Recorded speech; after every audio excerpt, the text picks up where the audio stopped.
Hola, mucho gusto, soy Enrique Santillana Aguayo. El día de hoy vamos a hablar de heridas e infección en pacientes con pie diabético, el control local y sistémico de la infección. Cuando tenemos un paciente con un pie diabético, además de hacer el diagnóstico vascular y clínico, tenemos que enfocarnos en el diagnóstico del contexto infeccioso. En el clínico debemos incluir la presencia o ausencia de un exudado, el odor de ese exudado, el color, la consistencia, la temperatura sistémica y local del paciente y la presencia o ausencia de dolor. Todas las heridas infectadas normalmente duelen y muchas veces de forma intensa. En el microbiológico siempre considerar realizar cultivos seriados y no olvidar que existen biopsias cultivo de hueso y cultivo de tejido además.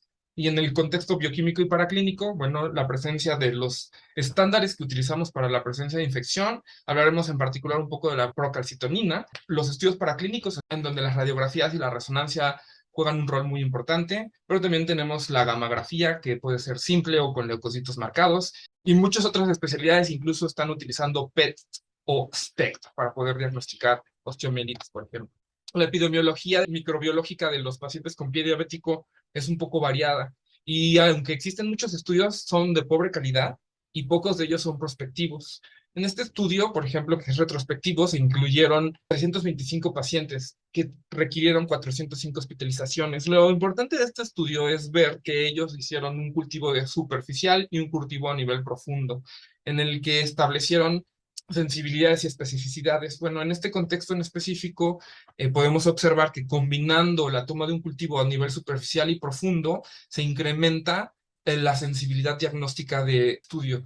Por lo tanto, no debemos de tomar exclusivamente un cultivo por exudado. Si tenemos un pequeño tejido que no está viable, sería muy importante también cultivarlo. Y otra cosa valiosa de este artículo es que detectó que hasta el 50% de los pacientes en muestras de tejido ya tienen resistencia a la clindamicina y a veces la utilizamos como monoterapia, por eso es muy importante que tomemos en consideración otros factores del perfil microbiológico, como en este estudio que se hizo de forma prospectiva, este fue realizado en China.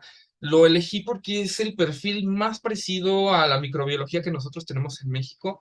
Podemos dar cuenta que con mucha frecuencia Pseudomonas aeruginosa y Staphylococcus aureus prácticamente se encuentran en el primer lugar. Otro gram negativo que sería E. coli y Enterococcus fecalis, otro gran positivo que también se encuentran muy parejos en la epidemiología del pie diabético. Nuestro enfoque de tratamiento debe estar incluido estos cuatro patógenos cuando sospechamos infección polimicrobiana o cuando el tejido ya está profundamente comprometido. Incluye este en específico, que también es un estudio prospectivo, debido a que lo hicieron en heridas con la presencia de biofilm. Entonces ellos detectaron que la mayoría de las veces el que produce en primer lugar biofilm es Staphylococcus y en segundo lugar, como ustedes lo pueden ver aquí, es Pseudomonas. ¿No? Entonces, cuando existe biofilm, pues debemos de también de enfocarnos en que nuestro espectro antibiótico incluya ambos patógenos, ¿no? El Staphylococcus aureus y la Pseudomonas aeruginosa, los dos más frecuentes. En cuanto a lo paraclínico, bueno, la leucocitosis y los segmentados siempre nos van a guiar nuestro tratamiento. La BCG siempre y cuando tengamos un punto de comparación, porque si es una BCG aislada no nos va a aportar absolutamente nada, pero la comparativa nos va a guiar la respuesta sistémica al tratamiento. Y no debemos de olvidar que las plaquetas se elevan cuando tenemos infecciones muy severas, ¿no? Las llamamos trombocitosis tóxica y entonces también nos puede guiar o hacer sospechar la existencia de una infección a nivel profundo, por ejemplo, una osteomielitis residual o una osteomielitis crónica incluso. La procalcitonina se está utilizando como un marcador pronóstico y diagnóstico, y aunque los estudios que existen todavía no tienen la calidad necesaria, la evidencia actual sugiere que nos puede guiar a los clínicos entre distinguir una herida infectada y no infectada o una infección de tejido superficial y de tejido profundo. Por lo tanto, diferenciar entre infección superficial o una osteomielitis. Además de que muchos de los laboratorios ya nos guían en la probabilidad de complicaciones basados en el nivel de la procalcitonina. Los estudios paraclínicos siempre deben de estar incluidos los de gabinete, que sería una radiografía, ¿no? Aquí podemos observar en un transcurso de aproximadamente 6 meses cómo la articulación aquí ya se ve luxada, ya se ve fracturada además de todo, y vemos pérdida de la cortical en el tejido. Yo me atrevería a decir que incluso aquí yo ya veo un cambio que me sugiere que tiene osteomielitis este paciente. Entonces, bueno, otra cosa muy importante, pues siempre estar haciendo radiografías en el transcurso si nuestra evolución no es como la esperada. A veces es necesario hacer resonancias magnéticas e inferir cosas que no necesariamente vamos a ver en la radiografía. Por ejemplo, esta es la famosa imagen en balancín que sugiere que se colapsó el cuboides, y si se colapsó el cuboides, pues se colapsa el arco longitudinal externo. Por eso podemos ver aquí como el quinto metatarsiano pues se ve prácticamente como lisado, y tenemos un absceso plantar profundo, y aparte vemos cómo está colapsado el arco longitudinal externo, ¿no? No así el interno. El cultivo de exudado y tejido siempre es para todos, y la biopsia de hueso tiene indicaciones. Cuando tenemos sospecha, debemos de hacer la percutánea o incluso transoperatoria. Las indicaciones se las voy a presentar aquí. Cuando tengan tiempo las pueden revisar con calma. Para el control sistémico de la infección, no existe información que nos respalde qué antibióticos utilizar. La información es muy heterogénea y además suele incluir muchos sesgos de muy alta complejidad.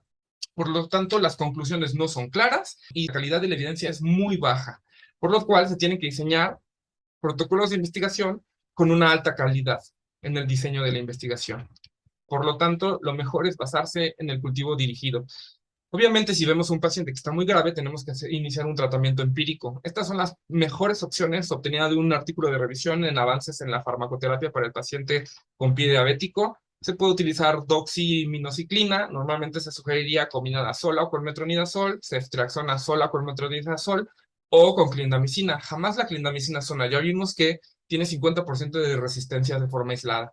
La levofloxacina con ciprofloxacina, ambos tienen alta penetrancia a nivel de piel, están principalmente indicadas en el caso de Pseudomonas aeruginosa y linezolid y pipetazos, y sospechamos sobre todo estafilococos.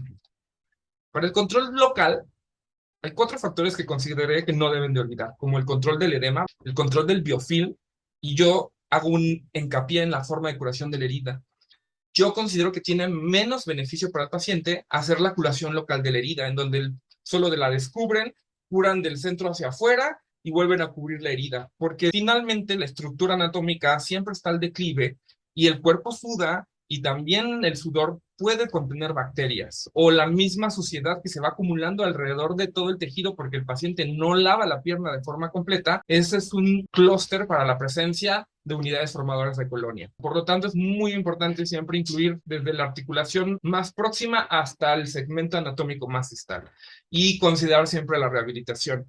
Evidentemente no existe un solo estudio que hable de la rehabilitación, sin embargo, la mayoría de los pacientes tienen compromiso osteomuscular y la función osteomuscular también es un parámetro muy importante para la recuperación de ese paciente, y si tal vez no mejore la cicatrización de la herida en el corto plazo, en el momento en que lo logren van a tener un paciente mucho más funcional, y ese es uno de los grandes propósitos que debemos de plantearnos nosotros como expertos en heridas. Las opciones más utilizadas para el tratar el biofilm es con antisépticos, ungüentos y apósitos. Existen revisiones sistemáticas, todas las que les voy a presentar prácticamente son de Cochrane, en la que las conclusiones son muy claras.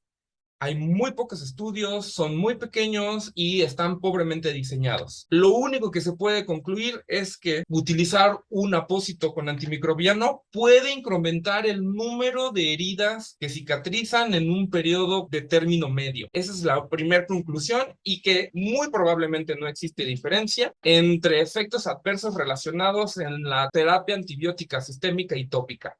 Pero no podemos definir si realmente acelera la cicatrización de las heridas o marca una pauta real en el uso. Además de que sugieren a los investigadores que realicen estudios randomizados y controlados propiamente diseñados para que las comparaciones eventualmente sean mucho más homogéneas.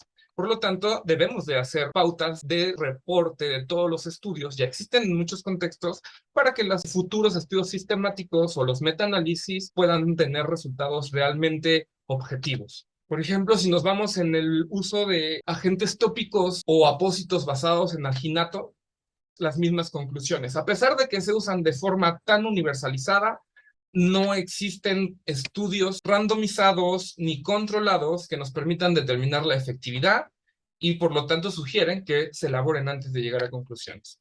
Otras acciones atípicas, como el uso de miel y larvas, que tampoco tienen diseños de estudios que nos permitan hacer comparaciones, por eso ya no se las puse. La presión negativa o con irrigación, simple o con irrigación, que también es una de las opciones. El mismo grupo de heridas de Cochrane hizo una revisión sistemática y entonces lo que pueden concluir es que si comparamos la presión negativa con apósitos, puede incrementar la proporción de heridas que cicatrizan y disminuir el tiempo entre el posoperatorio y la cicatrización. Sin embargo, las evidencias son muy limitadas y se necesitan muchos más estudios para llegar a conclusiones reales. Y si lo combinamos con irrigación, este es un estudio prospectivo, controlado y aleatorizado, en el que se demostró que irrigar o no irrigar con sistemas de presión negativa no hay ningún resultado. Todos son estadísticamente no significativos. Entonces no se marca ninguna pauta que nos permita tomar la decisión. Realmente todo lo que hacemos es empírico. Y otras opciones no estudiadas, esta es una opción empírica mía, pero yo he visto que el biofilm se controla con el control del edema. Es probable que la compresión, así como lo ha demostrado la compresión neumática, tenga mucho mayor beneficio del que pensamos la mayoría de las veces. Esta es una fotografía tomada por 3 días de diferencias, en donde solo se le colocó sulfadiazina de plata y compresión al paciente, compresión elástica, con una prenda de compresión para que tenga una compresión efectiva. Y 3 días después, el biofilm se desaparece. Obviamente también el edema. Más opciones con información de baja calidad, como el plasma rico en plaquetas e intervenciones psicológicas, las pueden encontrar en Cochrane con resultados no concluyentes. Muchas gracias.